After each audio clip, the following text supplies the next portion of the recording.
I teach coaches and speakers and other thought leaders how to write client attracting books.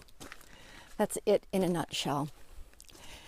And where I market to those people, because I know where they are, I know how they think, I know what they're after, I know what kind of book will work for them, for their skill set, and I also know which of their stories are probably the most important stories to tell in order to allow people to know, like, and trust them. And those stories are usually the kinds of stories we like to hide, the ones that cause us a little bit of shame or that show that we haven't always had our shit together and that represent a painful point in your life, which is usually how we set off on a journey of figuring out how to solve our problems. And those are usually the problems that we've had to solve for ourselves. I run like 7 miles a day, but I come up that driveway and I still huff and puff. And with a microphone, I'm sure I sound like I'm going to have a heart attack any minute. I can hear a car coming up the road, so they're going to wonder what I'm doing. Yes, I'm a freak. So here's who I attract. I attract really spiritual people. And I don't know why, because I consider myself about as spiritual as a McDonald's hamburger.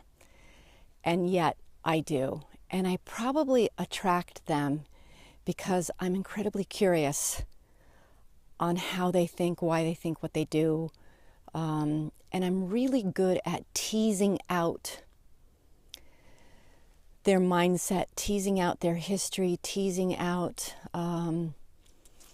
how they work and operate in the world, because I don't operate that way and I'm incredibly curious about it. And when you start digging deeper in those areas, when you're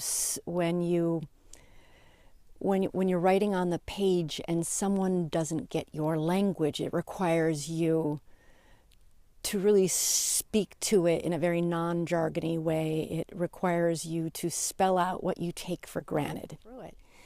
So even though I talk about writing business books, a lot of it is really heavily memoir. And so the perfect client for me is somebody who has a message, someone who has walked a path in order to solve some deep personal problems, for lack of a better word. And they've come to some brilliant conclusions. They've come to these life-altering mindset shifts. And they are usually saying something like this: I want to feel like all the shit I went through matters. I want to feel like it can save other people time and pain. And so they want to be deeply understood by other people, but they also want us to spare people what they've went through. They want to kind of help people make shortcuts. So you're looking probably for someone who makes terrific money, but knows that there's so much more to life than that, and isn't satisfied with just going to work and working 18 hours a day. They're wondering what it's all about, how they fit into the universe.